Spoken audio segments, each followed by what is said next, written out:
I want to share the real story with you. The missed deadlines, tight budgets, and the stress of the endless approval. There is so much more happening behind those picture-perfect moments, and why despite it all, we still keep going. When we talk about hotel design, are you picturing glamorous site visits or luxury showrooms and maybe some champagne toasts? We have all seen those stunning hotel photos on Instagram. The rooftop bars in Bali, infinity pools in Maldives, the perfect style rooms that make us want to pack our bags immediately. And maybe you have thought, wow, being a hotel designer is such a glamorous job. I felt the same too. For the longest time, I thought hotel design was all about those magical moments. As I learned pretty quickly, there is so much more to the story. Today, I want to share with you how those moments are meticulously curated and how hotel is possibly one of the most complex design process you will ever come across. Hello there, I'm Helen. Welcome to Hotel Story. Over the past 15 years, I have the privilege of designing hotels across Asia, from city hotels in Singapore to grand properties in Hong Kong and China.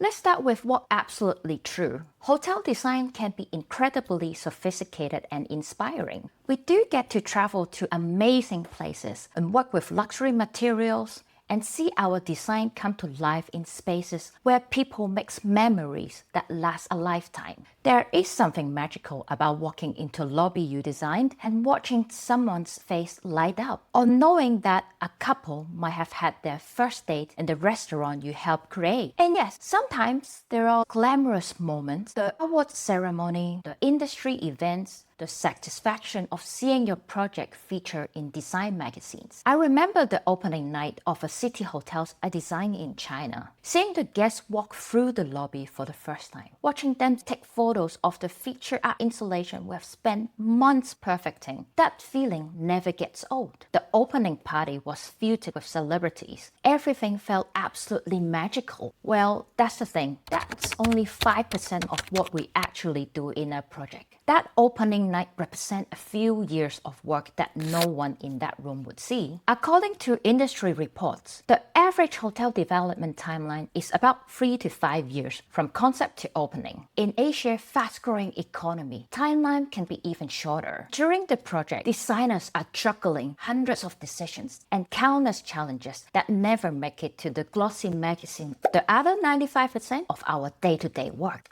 well, it's a lot more human and a lot more complex than you might be expecting.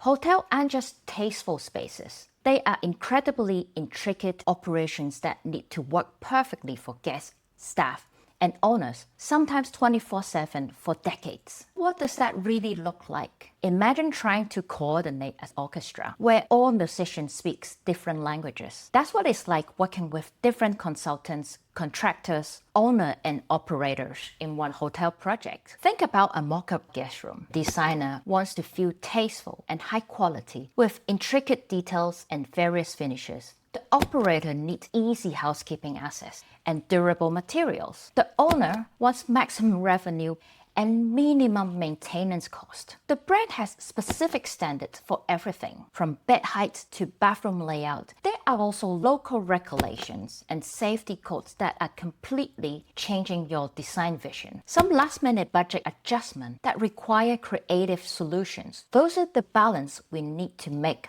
I was working in a city hotel. We designed this creative all-day dining with metal beam structure like a warehouse. It looks incredible in our renderings, but the fire safety review couldn't meet the smoke compartment regulations. We had to redesign the layout and the ceiling, creatively added fire-rated partitions to fulfill the requirement. That's a few months of work set back. And yes, sometimes till 11 p.m. site visit on lighting because a shipment got delayed from a storm. While the hotel opening timeline doesn't change, we are constantly balancing all of those requirements together seamlessly.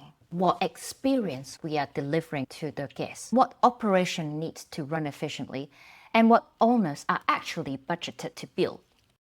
Here is something that took me a while to accept. Once guests check in, fall in love with the space, they rarely know who really decided. That's actually okay, because our job is to make the design feel natural and effortless, that it just works. The feels right at the door factor. aspect of hotel design are you most curious about? If you want to hear more from behind the scenes, drop in the comments. As a designer, here is what I really face regularly. Let me share what a typical project involves, what we actually do to keep us grounded when everything else feels chaotic. The budget conversations. Often projects start with big dreams but unclear budgets. I have clients say, we want something like the Four Seasons in Tokyo, but they haven't done the math on what that actually costs to build.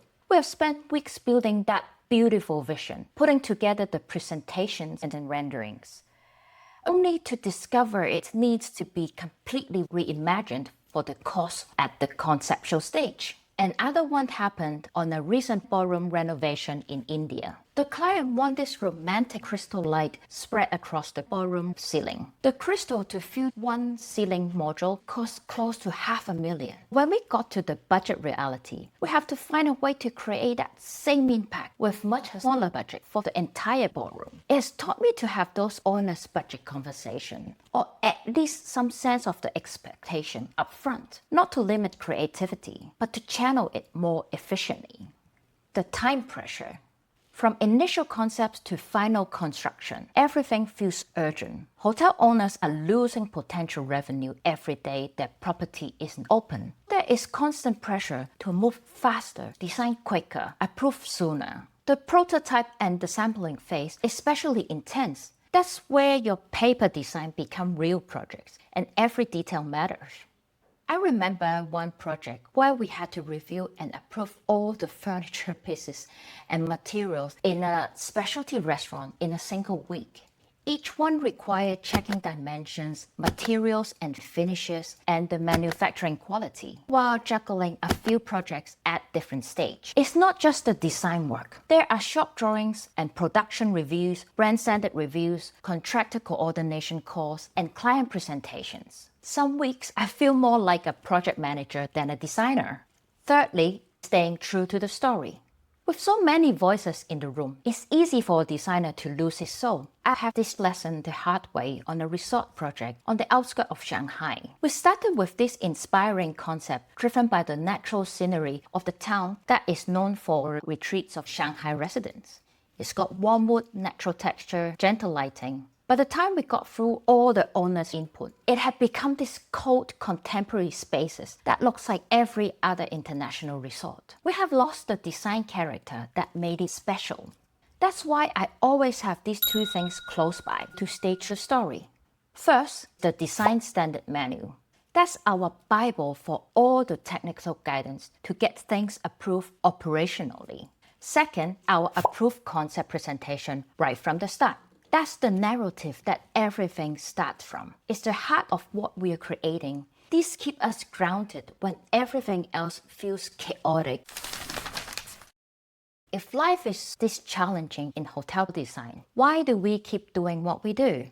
Because when these comes together, the satisfaction is unlike anything else in the world. We get to create the backdrop for life's special moments, where people celebrate anniversary, where business deals are signed over a drink, where families build memories on vacation, where business travelers find a moment of peace. I saw some reviews from guests who stayed at a hotel I took part in Singapore. They shared the pleasure of dining in the restaurant I helped create it. They said something about the atmosphere made the experience feel delightful. They might not have known who designed the space, but the moment felt right for them to make a remark, which is very rewarding for me to know. Every design decision we make, from the height of a chair to the warmth of the lighting, shapes how people feel in that space. That privilege in defining someone's experience is both humbling and incredibly energizing. In my 15 years doing this work, I've learned some things the hard way. I recently had a project where we helped redesign all the guest room furniture at the last minute in the manufacture, while production was already underway. Because the appointed design team couldn't get the proportion right or make the furniture serve its function. The hotel openings was locked in, with pre-bookings and market campaign already running. The owner called me in as the last resource to help redesigning everything to fit their capability and somehow compress a 16-week production timeline into 8 weeks. It was a nightmare, but we made it work. Another time, we discovered a structural column exactly in the middle of a spa reception. So we have to reimagine the space, integrated the refreshment bar into the column as part of the design feature. Here is what I wish someone had told me 15 years ago behind those picture-perfect moments. Systemize your thinking and processes.